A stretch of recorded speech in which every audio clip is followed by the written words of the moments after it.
Dans toute l'Amérique, beaucoup de familles doivent travailler encore plus dur qu'avant et elles n'avancent pas. Pourquoi?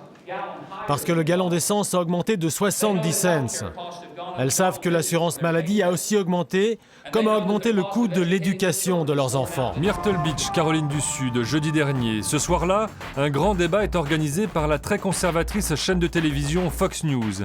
Les supporters de tous les prétendants à l'investiture républicaine convergent vers le Convention Center de la ville. John McCain. Yeah. Go Johnny, go! Woo! Go Johnny, go! Ils sont tous là, John McCain, le vétéran, Mike Huckabee, l'ancien pasteur baptiste, le richissime mormon Mitt Romney et tous les autres. Il faut dire que jamais dans l'histoire politique américaine, un prétendant n'est devenu président sans remporter la primaire de Caroline du Sud. Bob Dole a perdu le New Hampshire, mais il est venu gagner la nomination ici, même s'il a perdu l'élection présidentielle.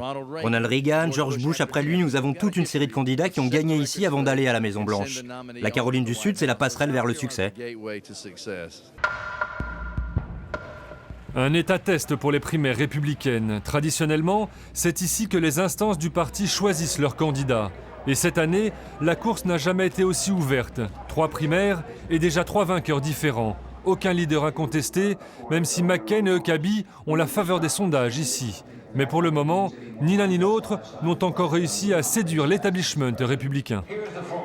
Les candidats devront répondre à des questions sur la politique étrangère et sur les affaires intérieures.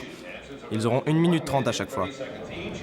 En coulisses, la tension est palpable dans l'entourage des candidats. Madame Huckabee, vous pensez que le candidat Thompson a tout fait pour essayer de déstabiliser votre mari? Oui, c'était assez évident. Maintenant, je veux vraiment aller écouter mon mari. Je ne veux pas rater ça. L'enjeu pour les deux hommes, convaincre qu'ils sauront faire oublier la crise morale et économique de la fin du règne de George Bush. Convaincre aussi qu'ils pourront renouer avec les années magiques de Reagan à la tête du pays, le saint Graal de tout bon républicain. J'ai fait partie de la coalition Reagan en 1979, de ces petits groupes locaux qui ont construit la victoire de Ronald Reagan. Comme Reagan, Huckabee se veut le candidat du peuple et du changement face au pouvoir de Washington. Un atout crucial pour l'un de ses plus fervents supporters, l'ancien gouverneur de Caroline du Sud. Ce pays veut du changement. McCain a bien servi son pays, mais nous avons besoin de nouvelles têtes à Washington. Ils veulent toujours nous donner les mêmes et encore les mêmes. Je suis fier d'avoir été l'un des soldats de la révolution Reagan. Nous avons fait baisser les impôts. L'expérience et la crédibilité, ce sont les atouts majeurs du sénateur de l'Arizona pour rassurer ses pairs.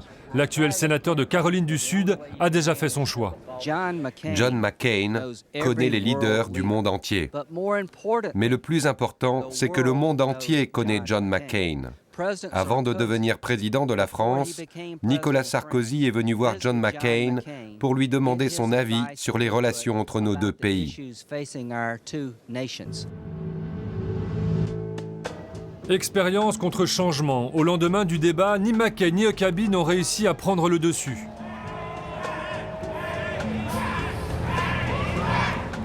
Alors, pour gommer son image d'homme de Washington, John McCain joue la proximité. Nous sommes à Summerville, un trou perdu de la Caroline du Sud. Le parking d'un petit restaurant accueille quelques dizaines de supporters du vétéran républicain. Et pour ouvrir le bal, son fidèle sénateur qui connaît bien ses électeurs. Combien d'entre vous ont de la famille ou des amis qui sont dans l'armée ou qui ont été dans l'armée? Regarde John, c'est ça la Caroline du Sud, c'est ce que nous sommes. Je n'oublierai jamais ceux qui ont servi et qui se sont sacrifiés pour la nation. Le plus grand honneur de ma vie a été d'avoir le privilège d'être à leur côté. Merci beaucoup, merci d'être venus, votez pour moi et on ira à Washington. Ce discours pro-guerre fait mouche dans un État qui compte de nombreuses bases militaires. Et pour tous ceux qui appellent à un retrait d'Irak, John McCain a une parade. Mon fils revient de son 15e mois de service en Irak et il en est déjà à son 4e déploiement là-bas. Est-ce que vous allez réduire ces 15 mois de service? J'ai beaucoup travaillé là-dessus. Je suis très impliqué dans ces questions depuis très longtemps. Nous retrouvons par hasard l'homme qui a posé la bonne question au bon moment, au QG de McCain dans la banlieue de Charleston. C'est en fait l'un des nombreux volontaires de sa campagne. Votre question était prévue? Non, j'ai saisi l'instant. J'ai posé une question sur la durée des déploiements là-bas parce que mon fils vient de rentrer d'Irak le 20 novembre dernier. Bien sûr, monsieur le volontaire. Bonjour, je m'appelle Jim Speary, je suis un bénévole de la campagne de John McCain.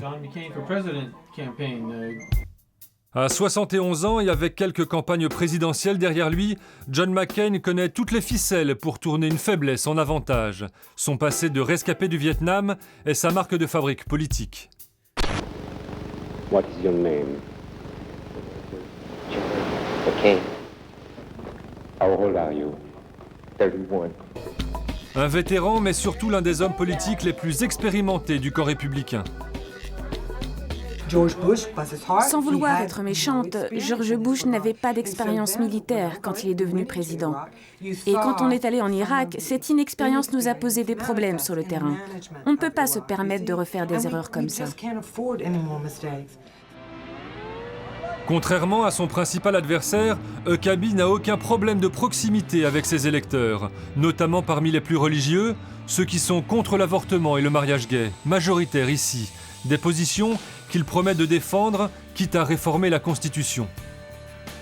La Constitution a été créée de façon à pouvoir être modifiée, et c'est tout le génie de ce texte. La Bible, en revanche, n'a pas été créée pour être amendée, ni altérée.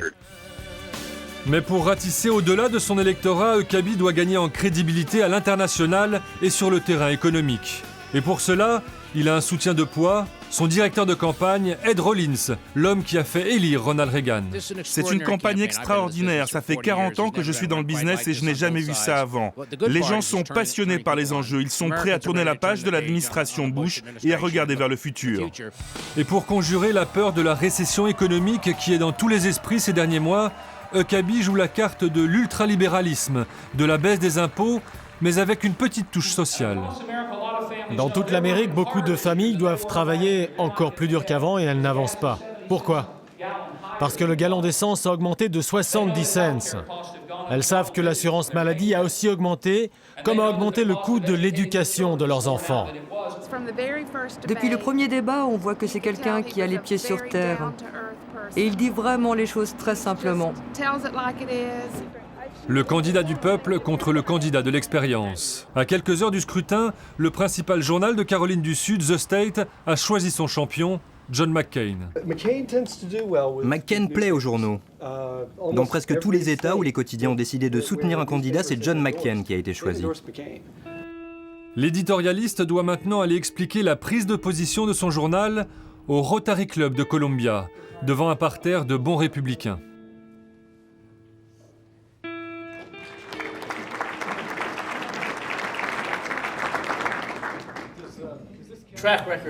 Que sont devenus les candidats que vous avez soutenus ces dernières années? 7 fois sur 10, les candidats que nous avons soutenus sont devenus présidents. Et c'était assez évident qu'ils étaient les plus qualifiés. Nous le savions, les électeurs le savaient. La salle n'est pas vraiment hostile. Un point en plus pour le vétéran McCain.